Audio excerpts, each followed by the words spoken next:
Ayatollah Ali খামেনির মৃত্যুতে শোক প্রকাশ না, বরং আনন্দ উল্লাসে মেতেছে অনেক তারকারাই। কারা কারা জানেন কি? পশ্চিম এশিয়া জুড়ে চলমান উত্তেজনার মধ্যেই ইরানের সর্বোচ্চ নেতা আয়াতুল্লাহ আল খামেনির মৃত্যুর খবর ছড়িয়ে পড়তেই বিশ্বজুড়ে শুরু হয়েছে তীব্র প্রতিক্রিয়া। ইসরায়েল ও যুক্তরাষ্ট্রের যৌথ হামলায় তার নিহত হওয়ার দাবিকে ঘিরে এদিকে যেমন শোক এবং প্রতিবাদ চলছে, অন্যদিকে ইরানি নাগরিকদের একাংশের মধ্যে দেখা গিয়েছে উল্লাসও। এই ঘটনাকে কেন্দ্র করে আলোচনায় এসেছে স্যাক্রেড গেমস খ্যাত ইরানি অভিনেত্রী এলনাজ নওরোজ।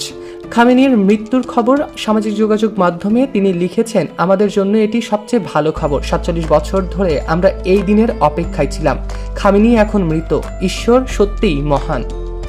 তার এই মন্তব্যে যেমন সমর্থন জানিয়েছেন কিছু অনুরাগী, তেমনই সমালোচনাও তৈরি হয়েছে।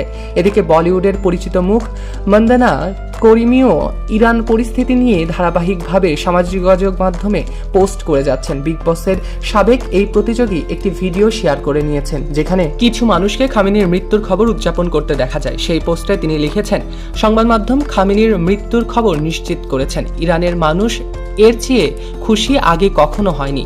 আরেকটি পোস্টে ইসলামিক রিপাবলিকের বিরুদ্ধে তীব্র ক্ষোভ প্রকাশ করে তিনি প্রশ্ন তোলেন, অতীতে হাজারো ইরানির মৃত্যুর সময় যারা নীরব ছিলেন তারা এখন কেন সহানুভূতি দেখাচ্ছেন?